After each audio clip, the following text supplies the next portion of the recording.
Now this may seem real silly to some of you guys, but you know, when you're old school and you've been doing it a certain way for years, you never want to change your ways. And I finally broke down and bought one of these little impact deals from DeWalt. There's the model number of this one. The nice thing about it is I hardly ever strip any screws anymore. I put good Phillips #2 in it because when you hit it, it's so torquey, it almost just snaps them loose. So instead of rounding stuff off, which happens everything I've ever done, they were great. Plus they're strong as hell. I was using that one to put 3-inch screws into decking, and it just went like a mother.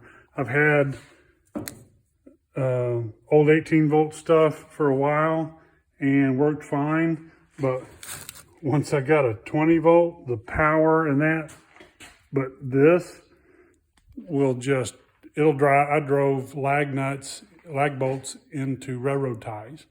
Pretty freaking impressive little tool. So there's a tip for you. I know you're gonna think that was probably stupid because they've been around, but why spend money when I got a screwdriver? But I've saved myself money. So I'm going to DA these now. I got the 2 good noses. This one was a little wavy, but this one probably looked a little better, but 2 of the little mounting things broke off.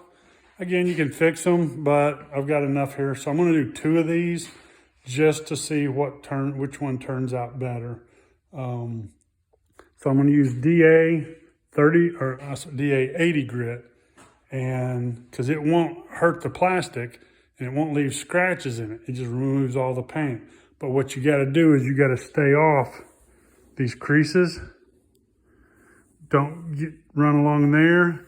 Don't run along there. Just go over to the top of it. If you fold it over, it will actually, because that's such a sharp line, it will round those off. And again, I'm trying to keep as thin a paint and primer on here as possible. So I'm gonna stay off that and do that by hand. These little areas around here, I've actually done, if it'll go off good with by hand, I'll try that.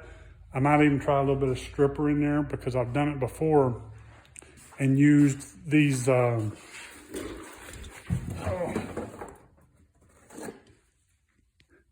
these things, Rolox. Thing with a Roloc, they'll melt that plastic. They spin so fast and you really don't notice it till you're done. And then it'll just be wavy as hell, and you got to put so much primer on there or filler to try to take that out. So stay away from the Rolox. Do it by hand. Do a stripper on it.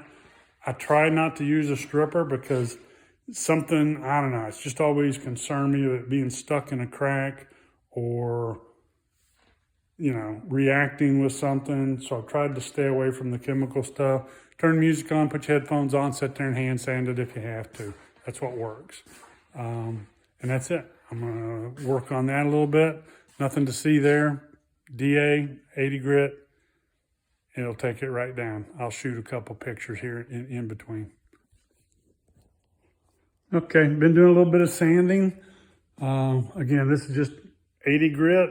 I stopped as soon as I got through the paint, and I'll probably finish taking this off with some 100 or 120, something like that. Go ahead and take it down. So see, really no cracks or anything in this. There's a few on the top. And the reason you see all the paint sticks and clamps, this had just a little bit of wave to it, like that way down through here. And the thing was very stiff, stuck in front of the heater, and actually put a heat gun on it for a little bit. And then when I first put these on here, you could see a little waviness in it. So I just put a couple sticks on there, lightly clamp it. And honestly, I probably did that because tomorrow's Thanksgiving, kind of done sanding. That'll set for a couple days. And I mean, it would straighten out when I went to put it on the car anyway. Most likely, you know, it's like on this one over here, it'll follow this really, I mean, this is so stiff you can't move it. So as long as that's straight and not crushed in, it'll form to that. The front one will do the same thing. But I figure if I can help it along a little bit, it might look a little better instead of just being a little bumpy. Anyway, that's the reason I've done that. I've done that with T-top strips too. When you put the new ones on, they are very thick. And so I'll just put paint sticks.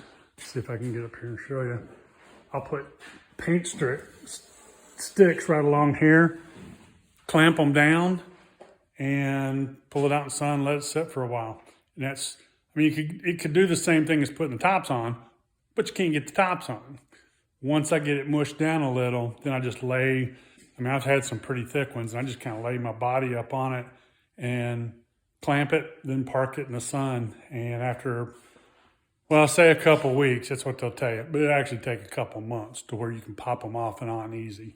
That foam's pretty thick stuff. It depends on which one you get. The Metro is soft, but the Metro, I've had issues made wrong, crappy corners.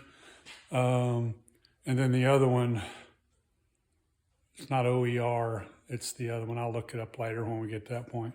But that one, those look really nice. You just got to fight with them a little bit. And, you know, I've heard guys take them, throw them in a pillowcase, put them in the dryer for a little while. That would probably work too. Pick what works good for you.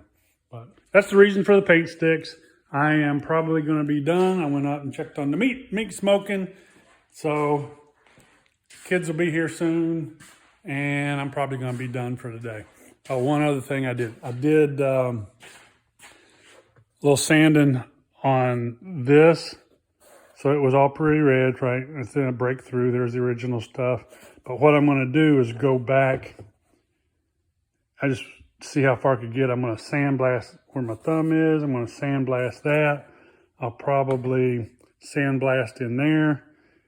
It's just a hell of a lot easier. I've got a blast cabinet to do that. It literally took, 4 minutes to run the DA over that and sand it off. And I wouldn't even worry about this stuff because it's in good shape. It almost looks like K36 or something.